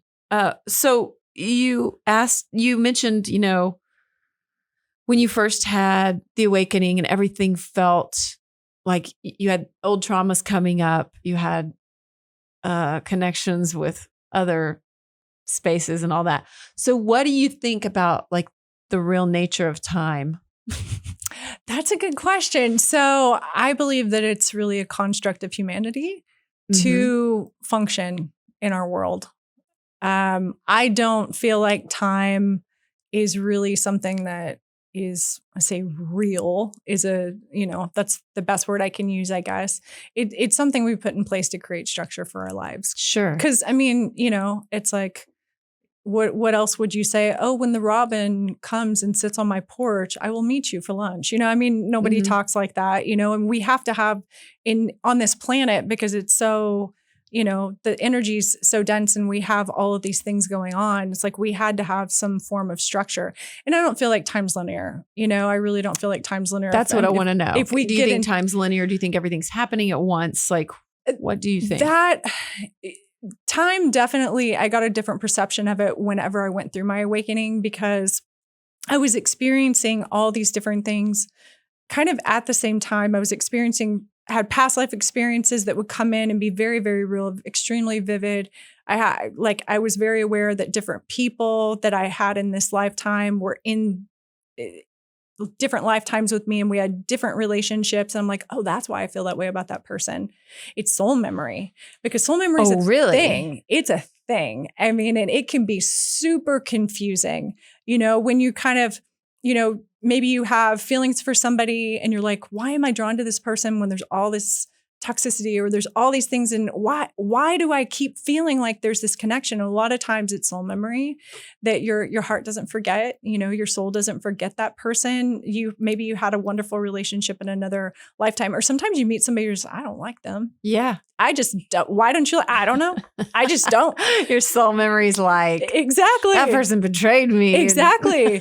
They stabbed me, or they did this, or they did that, whatever. And so we have that too. Yeah. And it's really interesting. Or I've had where mothers and daughters will come in and I'll say, well, I'll tell the daughter, I'm like, well, you used to be her mother. And the mother's like, well, she's always trying to tell me what to do. And I'm like, yeah, it's soul memory. I have a friend actually who has had that happen. Yeah. I don't know. Maybe she's your client. Yeah. Yeah. It's really interesting, That's but it happens a lot. And then, you get into etheric cords, connections between people and different things like that are from different lifetimes that have to be transmuted. I mean, it kind of goes into a bunch of things. So time is one of those things that, the soul doesn't really experience linearly either. And so as we're going through our experiences, sometimes we'll have rushes of emotion, or we'll be somewhere sometimes and we will have we're like, I remember this place. And maybe it's not exactly deja vu, but it's like, I'm really like a soul memory. Yeah, it's a soul memory. So I've had that a few times where I was looking at this picture one time on the internet of these mountains and I just started crying. And I'm like, immediately felt homesick. And I was like, what is that? And so I went and dug for the caption underneath. It was like, Tibet. And I'm like, oh, Okay. Because I was told that I was a monk in Tibet at one point. Really? Yeah. And so it's like, oh, okay, that makes sense. Have you done like Akashic records and stuff like that? Yeah, I do I haven't Akashic done records it. work. You do it? Yeah, I do Oh. it. And it's interesting because I've done some lately that's been really interesting because, while Akashic records there's contracts in there, there's soul contracts. You have contracts with every single person you run into in your life, What does that mean? So Does it mean it has to be fulfilled? I mean, says who? Not necessarily. Yeah, right? Right. So there's different levels of contracts. And sometimes you have a contract with the waitress when you said thank you, or whatever. Even those little bitty interactions, you have all these contracts with people. And sometimes the contracts are old and they're just kind of hanging around and need to be cleared, So when I go in and do Akashic record work, I'll ask, I'm like, is this contract over? Does it need to be changed? Can we write something else into it to kind of shift it, And so sometimes there's allowances there, or sometimes I had a session a few weeks ago where I'm like, okay, we thought like I've been told these things were going to happen. And so I shared these with my client and he goes, the Akashic records keeper goes, or we could turn the page. I'm like, oh, you jerk. I'm like, why didn't you tell me that there were these? He's like, well, it wasn't time to know yet. So it's like, as you're working through these, energetic spaces, sometimes they really hold it in a need to know basis. And you're guided down a certain path because you need to have certain experiences and your soul needs to do certain things because the soul doesn't look at anything as good or bad. It's just experience. So that's another thing that's really hard for us as humans to understand because we thrive in polarity, to understand the world, right? We put everything in a bucket. We're a box. And so when you're going through these experiences, we like to label it to make sense of it. Totally. Yeah. I mean, just psychologically, if everything was just kind of scattered all over the place, we would really struggle. So we make judgments and we put things in boxes and it's just easier for us to function that way. But when you get into the spiritual realms, it's kind of like, well, it looks like this now, but tomorrow it may be like this, And so when I'm doing a reading for someone, what I tell them is this is a snapshot. It's like a blood test. Okay. So if you get a blood test today and you eat something different tomorrow, your blood test may run differently. It may look differently. If you take a certain medication or something like that, it can influence that. And energy is the same way. If you make a decision or a choice, it can actually change what's going to happen tomorrow. Does it change the giant overall plan? Most of the time it doesn't. Most of the time it's pretty nuanced, but we have these different tracks we can go down in our life. And so when you read Akashic records or you get a reading or you do energy work, like it's all malleable all the time. So you don't really subscribe to the belief that there's a bunch of different realities that are constantly splitting off with every decision, or? I kind of do.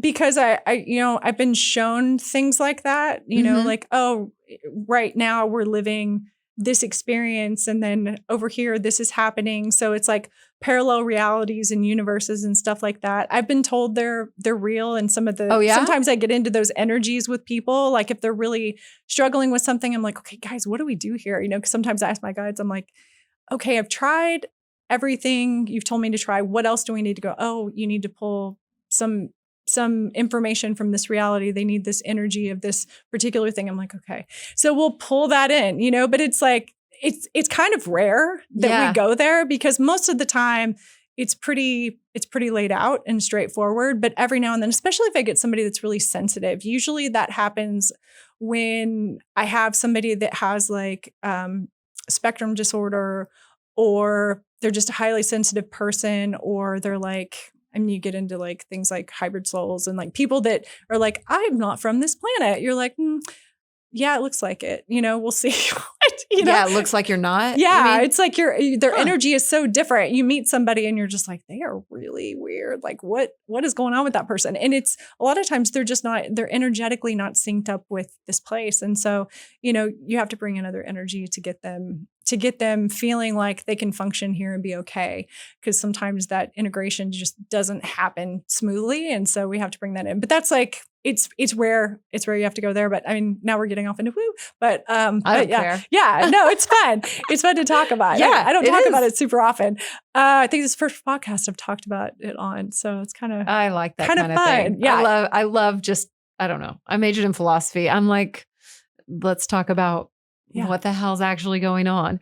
But I'm actually still very pragmatic and very practical, and accepting like, well, here we are. So what are we going to do with it? Exactly. And that's key really when you talk about spiritual things and, people are like, oh, I meditate all the time. I'm like, but what are you doing? Are you functioning in your life? Like, are you moving forward?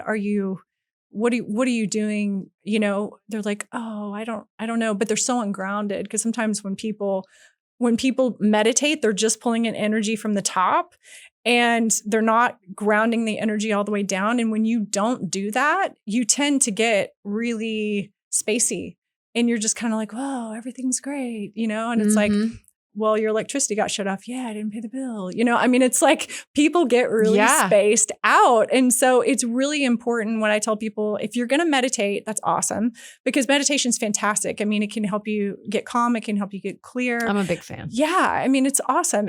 How much do you meditate? A couple times a week, probably. Oh, okay. Sometimes more than others. It just depends on what I have going on. If I'm guided to meditate or usually it involves clearing my energy out, just really getting in, doing a deep dive and just really going through my energy system and clearing it out, my chakras and my channels and all that good stuff, just because things get in there and get congested and I feel a little bit off or something. So I do that, but I do encourage people to really ground their energy, really envision roots going into the ground from your feet. Since I read that, now we're coming back full circle to the beginning of the podcast. I've done that plenty of times in my meditations, but I made a concerted effort because you were like, effortlessly command your life. And I was like, well, if grounding is going to do that, okay. So, and I feel pretty grounded overall, but I went ahead and did that, and usually I meditate on the second floor of my house, which is, a little weird because sometimes it's not as easy to feel so grounded because I'll imagine the roots going down, but I just go with it. And it's been a good exercise for me, for sure, just to incorporate that more into my meditations because of this. So then I don't think we finished the thought of why it effortlessly commands your life. Well, one of the things that people really struggle with when they're going through a lot, especially if they have high anxiety, people tend to they pull their roots up. They're not grounded. And so trying to go around and get things done in life, they'll leave their keys in the freezer looking for their sunglasses that are on top of their head. Just like absent-minded. Yeah, totally absent-minded, frantic, running around in a circle, not really getting anything done. When I was in my 20s, I worked with this girl that was really grounded. She was the front office, this medical front office that I worked in. And I was kind of to the side and she was so calm and so collected all the time. And she was doing this and she was doing that, and she had 10 things going on, but she was super chill about it. And I was not a grounded person in my 20s and she quit. And I was like, I can do that. I can do her job. Oh my gosh. I ended up yelling at a patient on the phone because I was like, answered it. And I'm like, this is such and such, blah, blah, and people just looked at me and I was like, oh, well, I need to calm down. Like, I was like, I need a break, because we tend to just pull those roots up and run around because we think, well, if we're grounded, then we're not going to get anything done, right? But it's actually counterintuitive. Like, one of those things we talked about, you want to sink your roots in deep because otherwise you're just kind of like a live wire. It's like you're flopping around in the breeze and anything can blow you over because, if you think of yourself as a tree, what's going to happen if the tree doesn't have roots going into the ground? It's going to fall over. It's not going to take much for that to happen. Yeah. So that's with people too, so the more you ground into the ground, you're going to have more clarity, focus, your presence. Yeah, presence. You're going to be calmer and just be able to function better. So that's where the chapter title came from. It's like, it's easier to have a command. Like, you think about, I think I mentioned 3 people in that chapter. You look at like Oprah Winfrey. She's very grounded. She has a commanding presence about her, right? And Charlize Theron, very commanding presence. Deepak Chopra, they're all just like a force of nature. And one of the reasons that they're that way is because they're so grounded. They're calm, they're direct, kind of what to expect out of their energy and their mouth. Even if it's like this amazingly profound thing, it feels kind of predictable and like, you're steady. Yeah, steady. Exactly. Yeah. So that's, being grounded really does allow you to have a command, not only in your life as far as what you're getting done, but just in your relationships. And when you're like, if you go in for a job interview and you're ungrounded, the chances of you getting that job are pretty low. Yeah. Really. I mean, if you're like, oh, I did this one, you know, and you're talking a million miles an hour and you're here and you're there and they're like, okay, next question, you know? But if you say, this is what I've done, this is what I can do for you. Tell me more about this position. This is how I think it could help your company. Very different energy, you know, because you're grounded. And that goes with anything. When you're talking to your partner, if you're upset, you know, the more grounded you are, the more you're going to be able to deliver that point. And like, you know, you writing that letter, it allowed you to get that energy out that was causing you to not be in a super grounded place. And you were able to settle in and then deliver the point in a way that was received well because you were calmer. Yeah. Yeah. I guess I was. My blood pressure was pretty. I could imagine. But I was mean, shaking a little bit. I understand. I was like, oh, hello, anger. Yeah. But you're right. I did deliver it a little more clearly than I would have otherwise. But then I was going downstairs. I was going to get some work done before coming here today. And then I was like, I did not meditate. And then I just sat down and I spent about 10 minutes and I did just think about grounding. You know, I just did a really simple visualization, like you said, of just roots going into the ground, which I've done for quite some time off and on. And I think that, you know, even with what you're saying, like, okay, you'll be able to be more focused and all those things, like in the job interview, I would encourage people to just keep it simple and, you know, and just imagine those roots and just trust that it's going to pay off. Exactly. Well, and it's definitely a practice as well, because, you know, if you're inherently ungrounded and you tend to pull up your roots and run around and get frantic, you know, it's a habit like anything else. Yeah. So you constantly have to be like, okay, I'm choosing to ground. Like, okay, oh, I'm going into that space. Okay, I choose to ground. And you can even take a deep breath and kind of push those roots into the ground. And then you'll feel that energy kind of come down through you once you get used to that. Some people are more sensitive than others. Yeah. But you'll start to feel calmer in general, usually. And then you can actually breathe up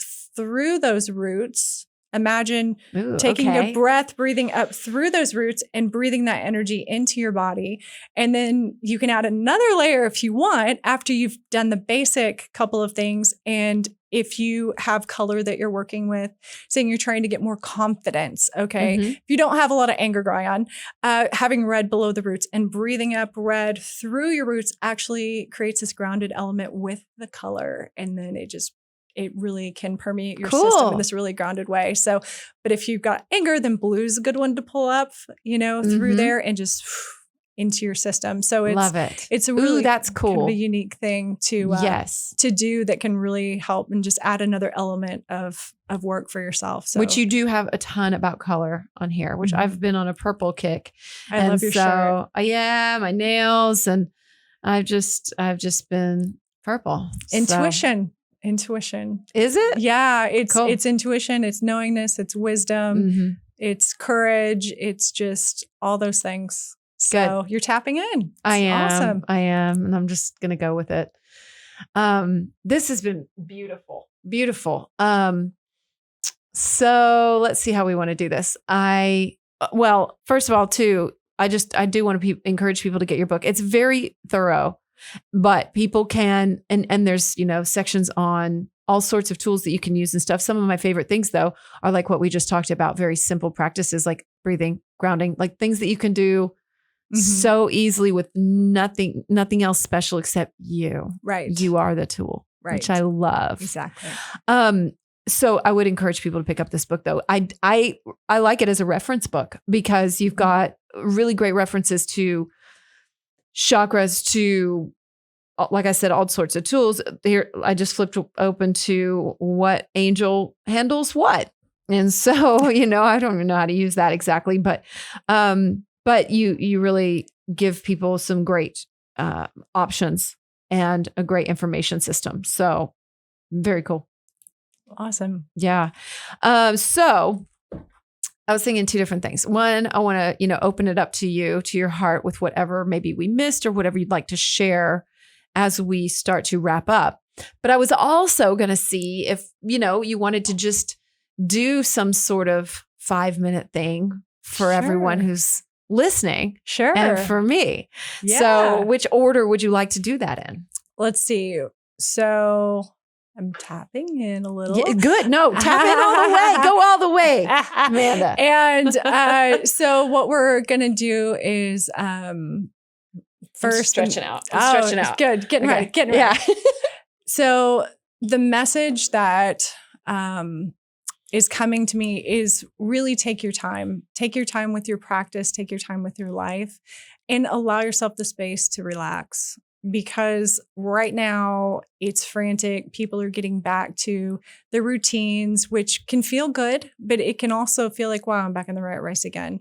Oh, I'm not taking time. And there's a lot of unique astrological alignments right now. A lot of people are struggling in relationships and stuff. I mean, that's like in the cards for people. And so it's tricky, it's tricky to kind of navigate those spaces. So just really taking the time, extra rest, self-care, very, very key right now. Very key. Good. I like that. Take the time. Mm-hmm. I mean, obviously it speaks to me. Yeah. I'm giving myself the time. It's perfect. And it's been interesting to get stronger at just saying no to what aligns and what I know I need rather than pleasing other people and doing things that feel out of alignment. Right, exactly. And that's really the key because most people aren't going to throw a fit if you say no. I mean, and if they do, they're not your people. That's a whole nother thing, whole nother conversation. But yeah, I think we're amazed when we do say no, the reaction we get most of the time, like, oh, okay, well, just let me know when it's good. Yeah. And you're like, wait, what? You're not upset. You don't take it personally. Or No. I'm like, can we go for a walk or something, and that feels good to me right now. Right. I know I saw a meme that said something like, we say when one door closes, another door opens or something like that. Right. But it was like, but if you have to really bang at the door, it's not your door. If you have to beg for the door to open, it's not your door. If, it was like this little list of things. And I was like, yeah. If it's locked and you're having to go pick it with something, not your door. Not your door. Not your door. No. It's tricky, but that I love memes. I really Me too. do. Me too. Well, so if we were just going to spend 5 minutes and give people a tool that they can reference back to right now, what might that be? If you were just going to guide something for 5 minutes. All right. So I'm going to participate. Okay. I'm going to sit here and do it. Okay, perfect. So we're going to envision light dripping down from the ceiling. Okay. Light. Okay. Yeah, light. And your crown chakra is going to open up like a beautiful flower. And as that happens, the water is going to drip down through and it's going to start opening up your main channel. And then the light's going to start spreading to the rest of your head. And you're going to feel it in your crown area. And then it's going to go down to your third eye and start to open up and nourish your third eye on the front of your head and the back. And then it's going to drip down more light's going to start streaming in, and it's going to come to your throat chakra. And take a deep breath and breathe that light in. And watch your throat chakra open up on the front and the back of your throat. And as that hydrates with light, that chakra is going to balance, and all of the other ones above that are going to balance as well. And then you're going to take another deep breath, and it's going to bring the light down further into your heart chakra. Any emotions that you feel that come up that are contrary to love and peace and happiness, just breathe those out.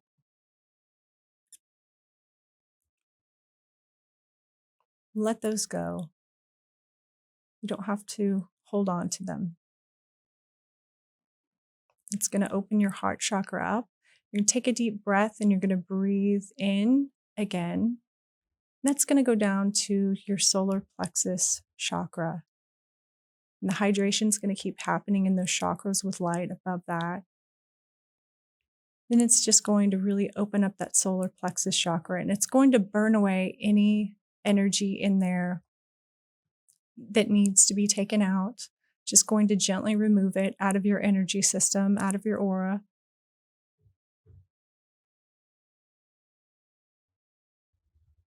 You relax into that. That's going to be the chakra on the front and the back, your solar plexus.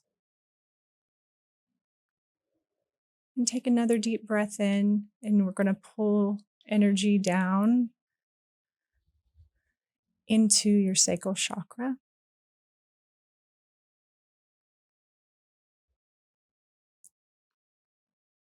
And if this chakra needs to be rebalanced and the sides of it brought in, which is very common with the chakra because we tend to overgive and not accept thanks and gratitude. We tend to push it away. This is something that's important as we move through life, is to really bring balance and gratitude to ourselves in self-care and from others. So we're going to hydrate the front of that chakra and the back.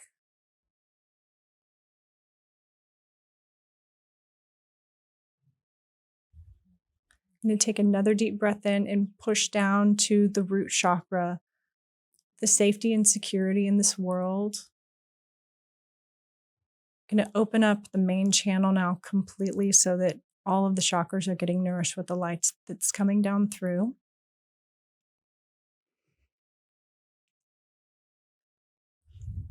And as that root chakra gets hydrated, you feel safe, secure,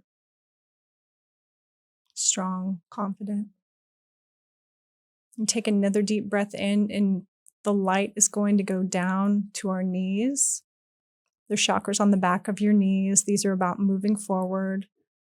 Oftentimes people bang their knees on things or struggle with pain in their knees when they're not moving forward in life, something that their soul is telling them to do that they're resisting. Going to hydrate those chakras and take another breath in and push it all the way into the ground, into your roots, hydrating your foot chakras and those roots. I'm going to sit with this energy for a moment. Take a deep breath and be sure you expand that light all the way out into your energy field, all the way into your aura on every side.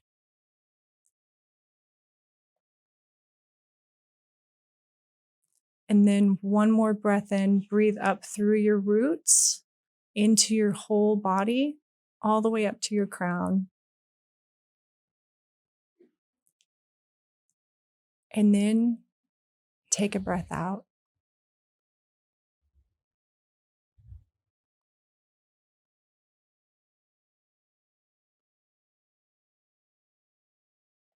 You can take another couple of deep breaths in if you'd like. And then when you're ready, you can open your eyes. I feel buzzing. Everything looks very light. There's like a little, I see this sometimes, like when I'm really focused and having things come through, I see it's not like a haze, it's just a light. Yeah. Do you get that ever? Yeah, it's like everything looks just a little bit different. Yeah. It's like you're looking through a little bit of a lens. Mm-hmm. Yeah. Yep. Mm-hmm. That's what I've got right now. Mm-hmm. Interesting. That was beautiful. Thank you for sharing that. You're welcome. I hope everyone, if you didn't have time to practice that, I hope you do sometime. That was beautiful. Thank you for sharing that. You're welcome. So glad you did. And I'm so glad you were here and the way that you showed up and spoke today. Really beautiful. I'm so happy to be able to share all your wisdom and your message. And thank you for the gift of this book too. You're welcome. And just the gift of meeting you. Thank you so much, Amanda.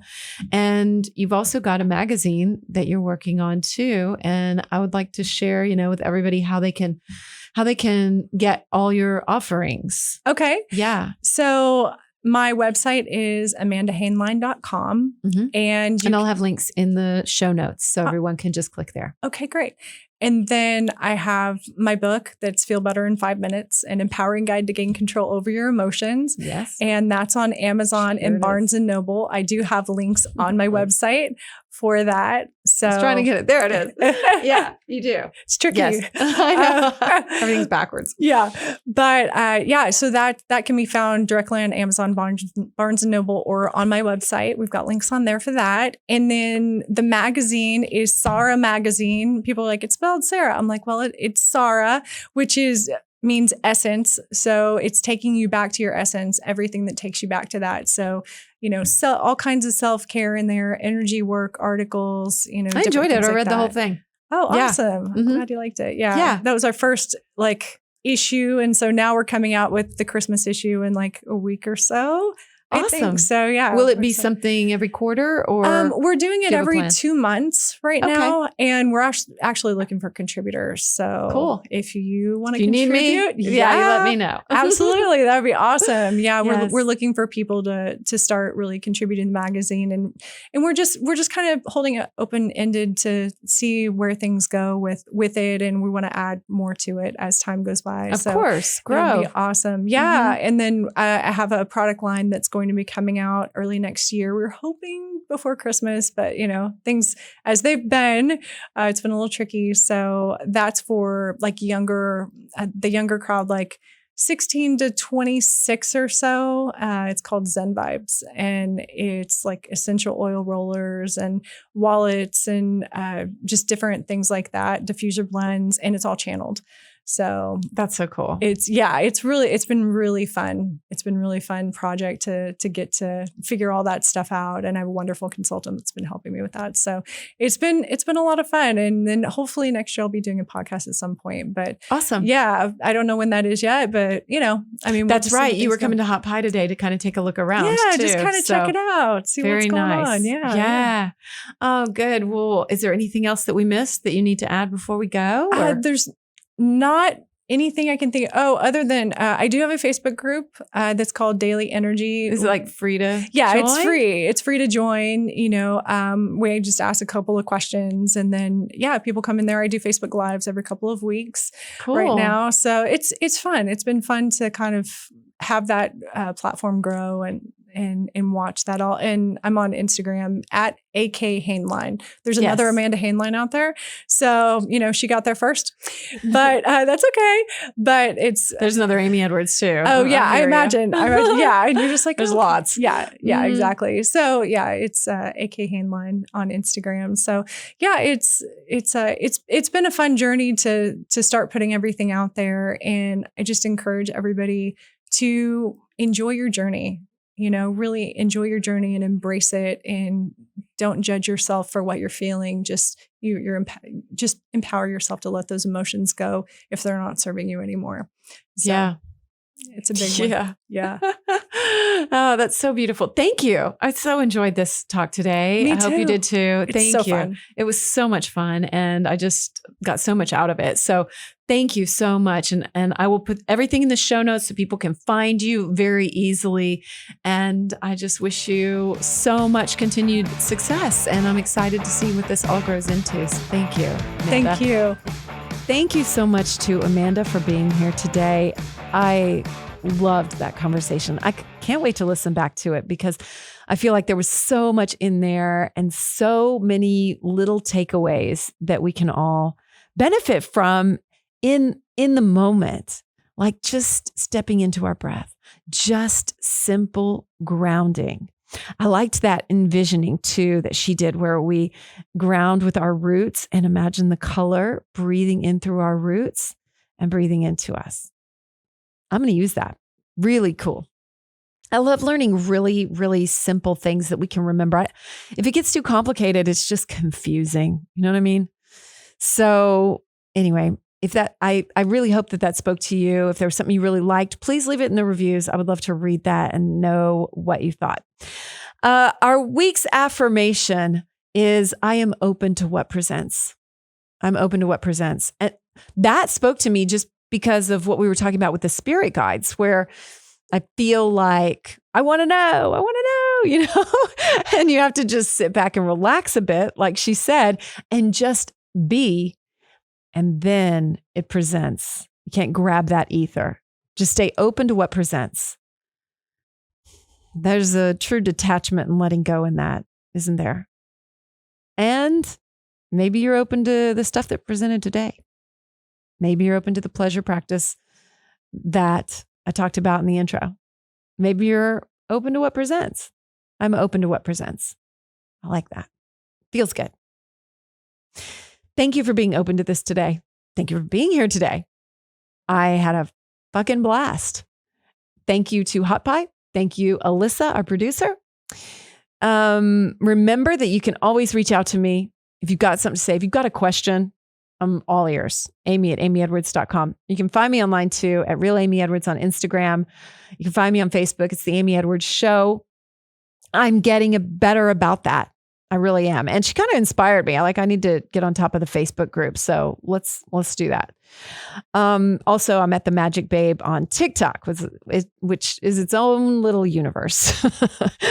And I'm working on making some more free offerings as well. So those will be on my website, amyedwards.com. Just thank you so much for being here. Subscribe, follow, rate, review. All those things matter, make a difference in our world of podcasting and help the show grow. And I am so, so grateful and so happy you're here. Share it with a friend too if you feel called. If anybody popped in your head today, oh, this is one where if somebody popped in your head, there are spirit guides telling you something. For sure. For sure. I had a couple people pop in my head, actually. So if you get this from me, anyway, and I'm just grateful you were here. There's a reason for all that.